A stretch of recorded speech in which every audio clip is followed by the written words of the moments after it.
Hey guys, welcome to the 18th episode of Secret Dreams. Today I'm here with Obi Abuchi. Welcome, Hi. Obi. Hiya. Yeah.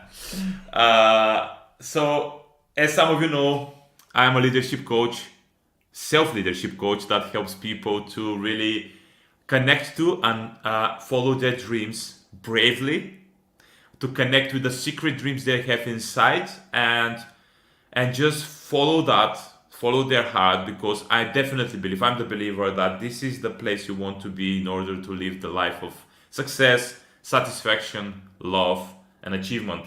So that's why I actually created this podcast, Secret Dreams, so that I'm inviting people who I believe they follow their secret dreams, and I want them to share their experience so that every one of you who is listening to get just the 2 millimeters, like Tony Robbins says, for you, so that you can really go in the direction of your dreams. Today I'm here with Obi. I think we know each other, I don't know, 3, 4 years, something like that. And we actually are co-authors in a great book, Visionary Male Leaders. And I also work with him in different projects. I love the Personal Mastery Academy where I'm helping as a coach. And it's an amazing place where every one of you have to go, guys. Because it's a place where you can, for 1 year, you can transform your life to another place. You're going to share more about that, I'm sure. So, but how I perceive you as a person, man, 3 things. I love to say 3 things to everyone. The first one is love. You do things with love. That's when I remember a cousin of mine when he saw the previous interview I had with you. He said, "Wow, this person has this amazing lovable energy. I really love listening to him."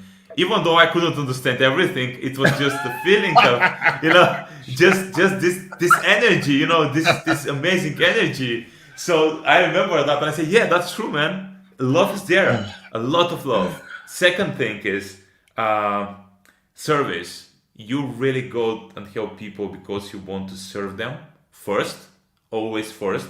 And the first time I saw you in the communication with the other authors, I said, "Wow, man, there is this connection with this person," and that was, I think, on this place of love and service I felt from you, because everyone can speak beautiful things, but if they don't come from the heart, it's different. But the things which are come from you are there from the heart, and I'm so connected with that. And of course, leadership. Leadership is your topic. Leadership is also your, vocation, you could say right now with everything you do. But leadership, I think, is you. And when you combine this service, love, and leadership, you can imagine, guys, what happens and what kind of impact this person can have.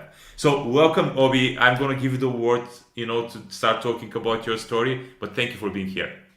Well, thank you, Dimi, for having me, and thank you for that intro. I think I need to take you everywhere I go. Those are some amazing words, and it would be an honor to just live in such a way that that's always true. So I love that, and I love the focus of this show, living our secret dreams. We all have dreams. I've had dreams. I'm sure I'll get to share more about those in a minute. But just to add some things, I'm married, so I love to talk about my family too. I've got an amazing wife. I've got 3 sons.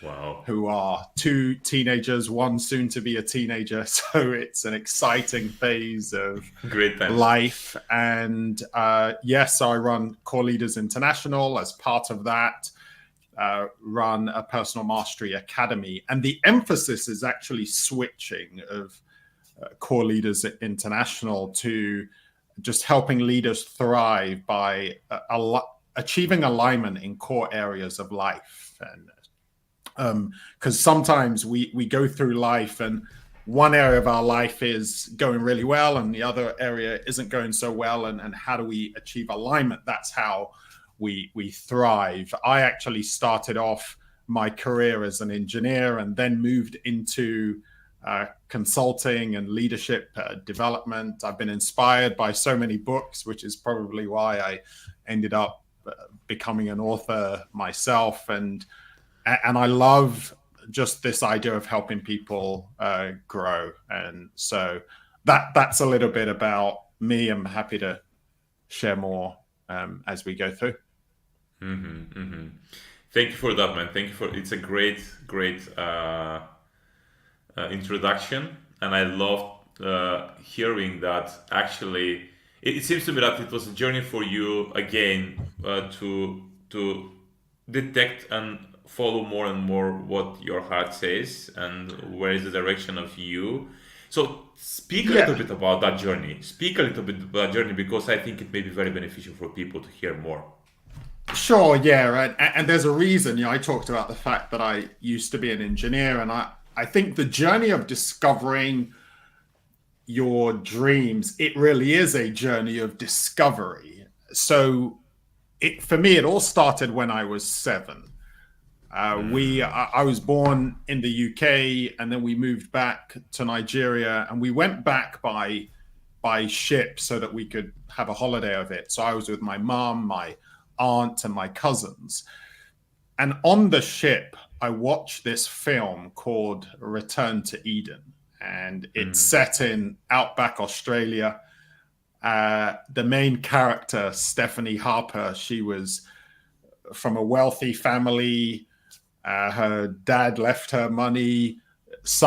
She married some tennis player, washed out tennis player who was only interested in her for her money. And shortly after they got married, he throws her into a crocodile-infested swamp to leave her for dead so he can run off with her best friend. And I'm sure most people watching this might think, Obi, should you have been watching that when you were 7? That sounds gory. But anyway, I was... So shortly after they run off, some older guy comes, shoots the crocodile, if I remember right, and then gets her into his boat. She's, almost mauled to death. And he patches her up as best as he can. And then he sends her off to a clinic. And it's what happened at the clinic that struck me as a 7-year-old, because this doctor performs plastic surgery on her and transforms her, and she becomes a model. And I think as you do in most of these movies, she gets revenge on her husband at the end. However, for some reason, as a 7-year-old, I remember looking at what that doctor did, and I thought, I want to do that. Wow. I want to bring out the best in people. And I thought, and this is a really important point, I thought that it meant I had to be a doctor. But the real heart of it was I wanted to bring out the best in people. Anyway, I couldn't really articulate it at that time. I think on reflection, that's what it was about. So for 11 years, I wanted to be a doctor. And I thought, I want to be a doctor. I'll find the cure for diseases. I'll transform patients' lives. And then at 18, I tried to get into various medical schools, had an interview at Cambridge in the UK, King's College in the UK, so some top medical schools, but they said no. And what they said to me was, Obi's not interested in science. And I was shocked because I had shadowed doctors. This was my dream. Everyone in my family thought, he's going to be a doctor. Wow. And then I didn't get into medical school. I was devastated. I thought, I don't know what I'm going to do with my life now. And so I ended up studying engineering with management because I knew I wanted to work with people. So that was the management side of things. And then I finished my engineering degree and master's, joined an engineering company. I hated the engineering and I loved working with the people. And so I remember wanting to transition from engineering into HR and people development and leadership development. But most people would look at me and say, but you're an engineer, like engineer and HR, that doesn't go together. But I had to go on a personal journey of just saying, but what do I enjoy? What matters to me? And I remember reading, books have played a big influence in my life. So when I was 18, a mentor of mine gave me a copy of Stephen Covey's book, 7 Habits of Highly Effective People. So that really taught me the importance of personal growth and development. And then when I was early on in my career, just trying to figure out, okay, what do I do if not this engineering? I read a book called Good to Great, and Jim Collins talks about this concept of the hedgehog concept. Mm-hmm. What is it that you can be the best in the world at? And it combines three questions. What are you passionate about? What can you be the best in the world at? What do you have the talent for? And then what drives your economic engine? Now, this was applied to organizations, but I applied it to myself. And I thought, okay, what do I love? What do I enjoy? I love speaking. I love, coaching. I love helping bring out the best in people. Okay, what am I good at? Okay, communication. I hadn't done much in leadership at the time, but personal growth, all of that. And then what drives my economic engine? What could I get paid for? Helping leaders grow, helping individuals grow. And so that's when I transitioned into coaching, NLP practitioner, wrote my first book, and started moving into the world of consulting. And so all of that just to share that when I was 7, this idea, this spark of, I want to bring out the best in people, but I didn't know what that looked like. I thought it looked like being a doctor, but on reflection, now I realize what that looks like is working with people and coaching people and creating academies and running leadership events, writing books, that it's bringing out the best in people so that individual inside transforms to live their best lives, right? But it was a bit of a journey of discovery, and sometimes people want to put you in a box. People wanted to put me in a box, whether that was a box of being a doctor or a box of, but you're an engineer, why do you want to do leadership development? And I think it takes a lot of courage to say, I'll end with this thing for now. I remember when I made the transition, I actually decided to quit. So I didn't have a job at the time, but I just thought, I'm not going to do this engineering anymore or project management. I'm going to follow my dream. And I was 25, maybe 20 something at the time. But anyway, it was a big deal. And, my career was progressing. And when I made that choice, I ended up taking a pay cut. And we were expecting our first child at the time. And I remember someone saying to me, are you sure this was a good time?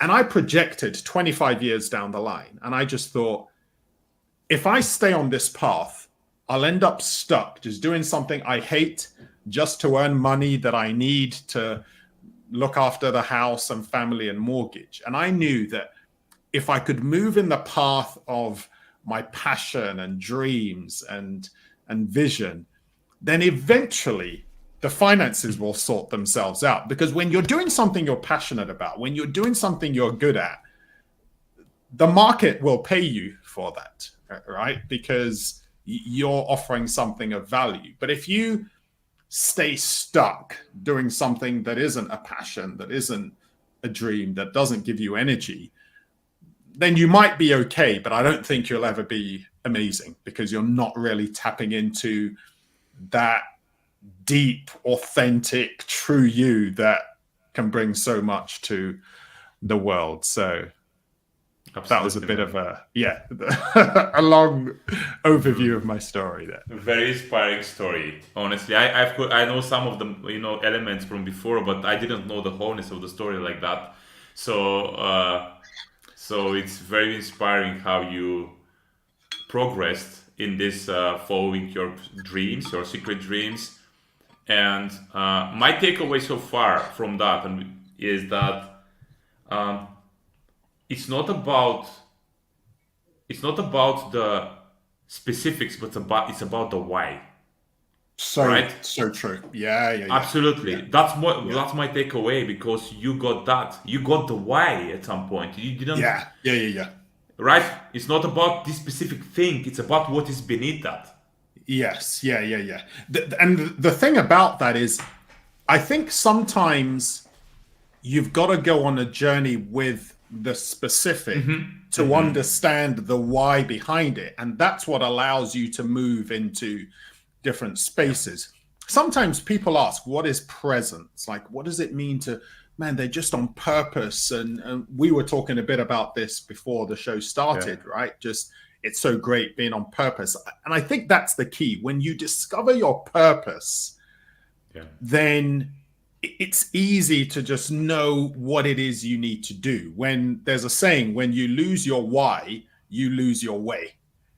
Absolutely. And the way to discover that what's the path I need to go down, it's to discover your purpose. And fine, sometimes people go into a specific job role, but the reason that they then lose that energy or lose that spark is because they're focused on the specific rather than really connecting to the why and the purpose. And the purpose allows us to adapt and bring so much more energy to whatever specific thing we're involved in. I love how you explained it, because it's exactly like that. And I think, I mean, not for everyone maybe, but the 20s is exactly the years when you can just focus on that. Just do specific things, but just focus on finding the purpose, right? Sure. So exactly. So you do whatever you want. Do this job, but just focus on why. And when you find it, then you use that why, and use that why with something you are good at, like you say. Right? I'm helping people to become the best version of themselves, or to get the maximum potential they have. But you can do it with many different ways. Do it with your way. Yeah. Absolutely. Right? Yeah. So it's about that. So I have this question. Is, I guess it's again a journey. But for you, when it comes to that journey, how do you distinguish now, and maybe throughout the years you found out how you can distinguish when something you want comes from your heart, or it comes from your head and people's expectations and cultural norms and stuff? Because some people have a big difficulty to distinguish between these two and find out what is me and my heart and what is everything else. So am I doing it from here, or am I doing it because I have to? Yeah, I mean, that's a good question, right? And another way of thinking about that is, am I passionate about this? Do I enjoy it? One thing that I love, and it's linked to this, the hedgehog concept, is the Japanese have this concept called the ikigai, or reason for being. And ikigai has 4 components as opposed to 3 that in the hedgehog concept. It's, what am I good at? What do I love? What does the world need? And what can I be paid for? And if you have some of those components missing, then you can have a profession, you can have a job, but what you don't have is this reason for being. And I think sometimes some people, so for example, my family's from Nigeria. In Nigeria, traditionally, there are 4 careers that you're encouraged to have: doctor, engineer, lawyer, and accountant, because they deal with money, right? And so that can be a very head thing.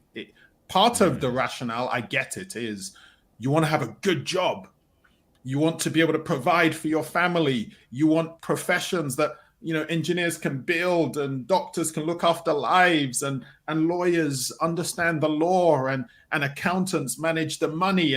And do we need those careers in society? Absolutely. Absolutely. But I'm a big believer that it's so important to ask the questions. Like, it's got to be an introspective journey of, what do I love? What am I good at? What floats my boat? I think you end up contributing so much to the world when you can ask those questions. If you don't ask those questions, then I think largely you're doing it from here. And the thing about those questions is they're not easy questions.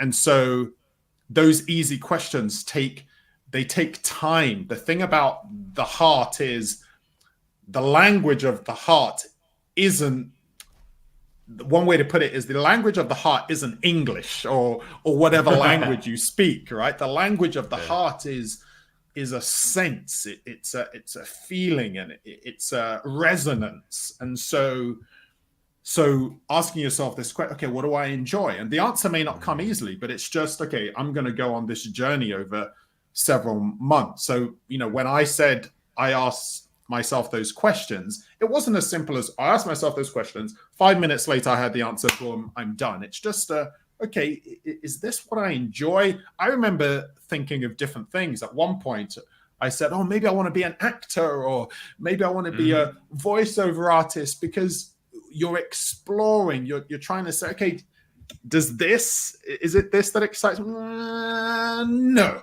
Okay, is it this? No.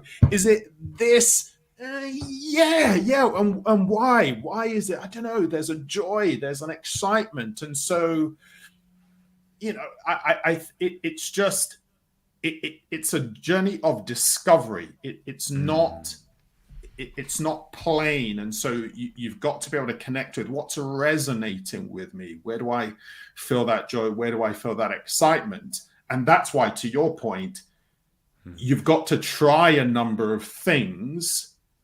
Sometimes it's very clear what I don't want to do. Like, I knew I didn't want to be an engineer, although I tried it a bit. And I just thought, no, I don't like this. This just isn't resonating with what brings me joy. No.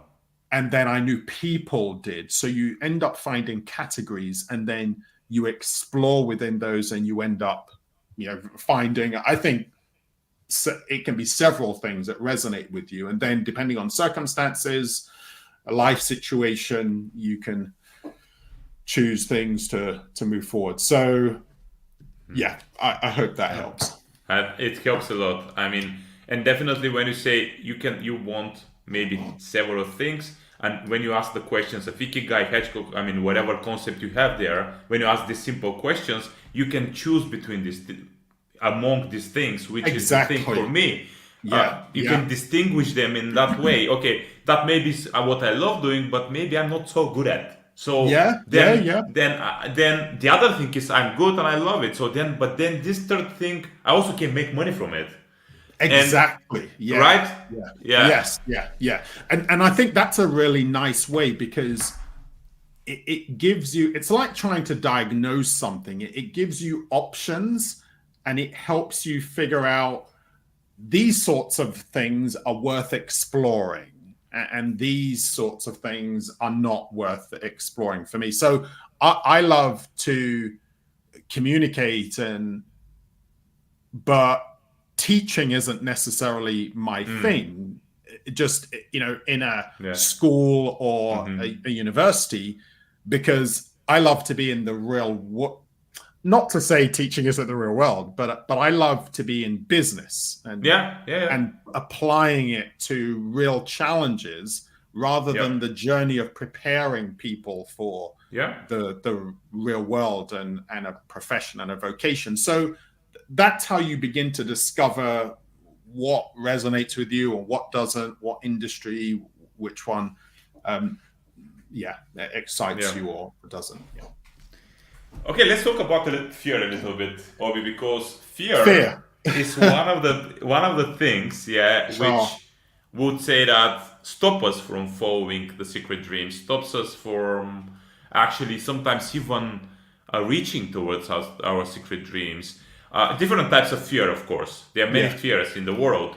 I would like to ask you: do you have you had a fear you were battling a lot on, and if you had, how you actually learned to cope with it? What do you do when you feel fear? How do you go through it, and how do you continue even though you have fear? Okay, so I've got to say that, how do you learn to cope with it? It isn't easy. That's what I would say, but it is possible. And the reason I say that is because it's absolutely been a struggle. The thing about fear is ultimately saying, I think I'm going to go down a path, but you're dealing with the unknown. And we all face that in life. There's the unknown. And so I had so many questions on my mind. Do I have what it takes? Can I do this? Will I make a success of it? No one wakes up saying, I want to fail in life, right? We all want to succeed. Yeah. The thing is, we're moving in a direction where we can't predict what's going to happen tomorrow. We can't predict what's going to happen next week. We don't know how the market's going to operate. And so for me, I've had fear play out in so many different ways. One, I remember writing my first book, for example, The Magic of Monday. And I sent out the manuscript to some friends and I asked them for feedback. And they sent me the feedback. I think I sent some software, used some Survey Monkey, something like that. They sent me the feedback. And then I didn't look at that feedback for a while. Do you want to guess how long before I don't know, 5 months? Longer? Longer? 2 years, Yeah. I don't know. 2 years. Yes. Wow. 2 years, right? I know it's a bit embarrassing Wow. to even admit it, but Wow. I'm just sharing that because the reason I didn't look at that is because I was afraid. I was afraid because when you're writing a book, you know what it's like. When you're writing something, it's precious. And if you think of a dream, right? A dream, there's a reason it's a secret dream. It's a precious thing. There's this person I want to become. There's this thing I want to do. But as soon as you put it out to the world and you share it with people, you think, but what if they think it's rubbish? What if they think it's terrible? What if, I'm just no good at this? And so I had that fear for 2 years. And then eventually I thought, come on, Obi, what's the worst that can happen? Right? Seriously, what's the worst that can happen? They say it's terrible. I know, right? Now, as it turned out, the feedback was really helpful. It was great. I was able to make some iterations, changes to the book, and then I got it out. But for me, and that's a great example of fear can hold us back from doing things we love. One of how to overcome it, because that's just one story. I've got many stories of how fear has held me back and caused me to self-sabotage sometimes. But one of the most helpful tools that I've been able to use over the years to overcome fear is a tool that Tim Ferriss introduced called fear setting. Many people think of goal setting. Fear setting is a way of saying, okay, what's the fear? Like, what is it? And then you think, all right, let's actually imagine that fear. Let's say when I transitioned from being employed to running my business, one fear was, I may not make enough money. Okay, right, so you don't make enough money. What can you do about it?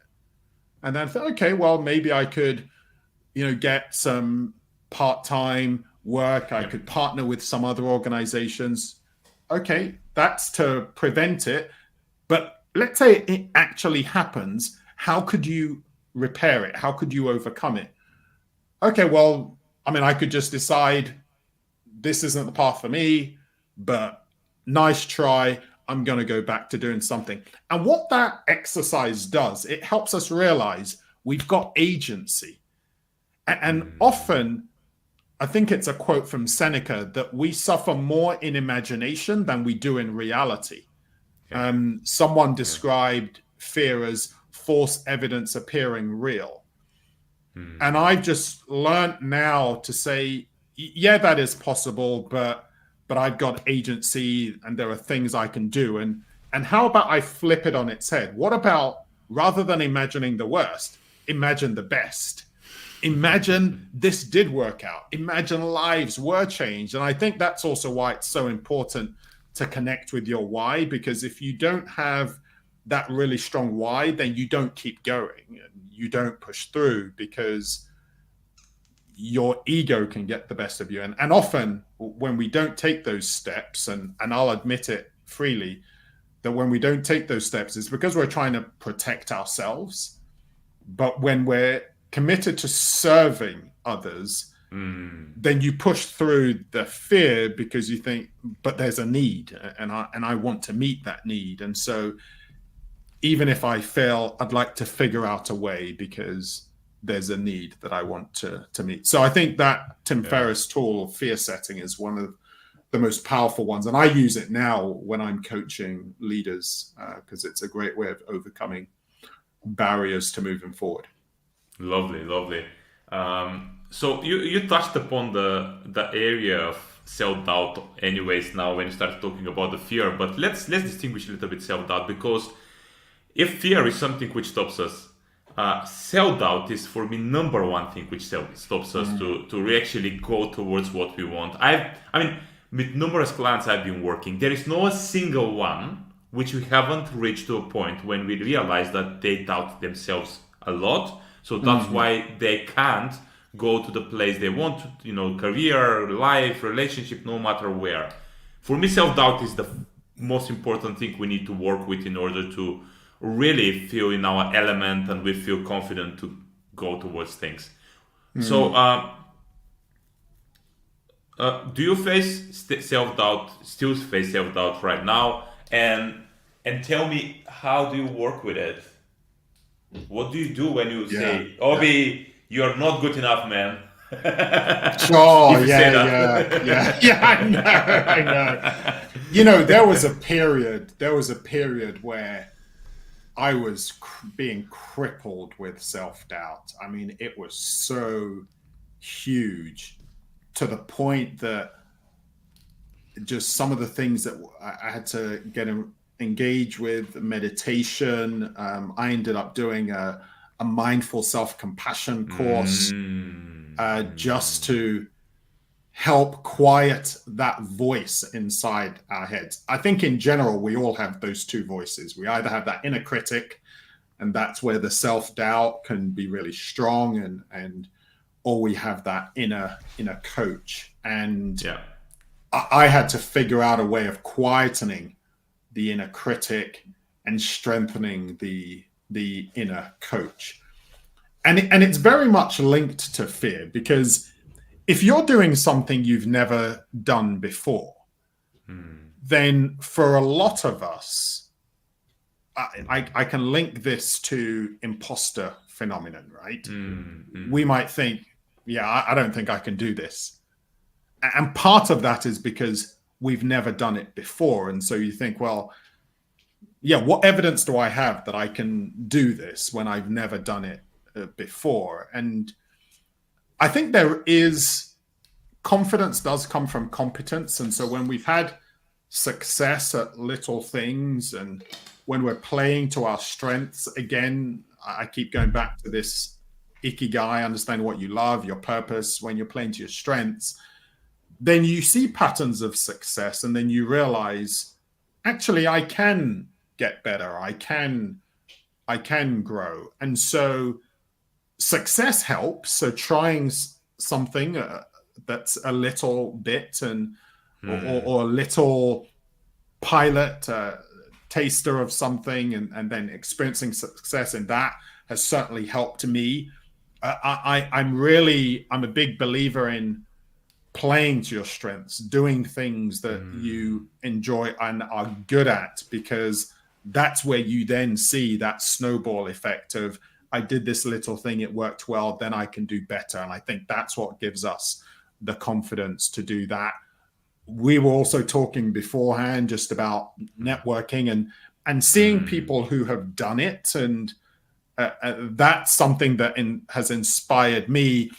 There was a period where I realized that largely it's about my mindset. How do I get into this place where I can see it? I can see what's possible. I can visualize it. Then that helps me to move forward. Often that doubt stops us from seeing it, and therefore it stops us from moving forward. And so don't underestimate the time, the opportunity, networking, being in spaces where people are dreaming big and they are visualizing the future. And then that helps us to move forward. And so some of those practices that I did, particularly around meditation. I'm a 6-phase meditation trainer. That is largely about visualizing the future. We think in pictures, and when you think in those pictures and see it as a reality, it helps to quiet that inner voice of doubt. Yeah. Perfect, man. Yeah. Wow, I love it. I love that.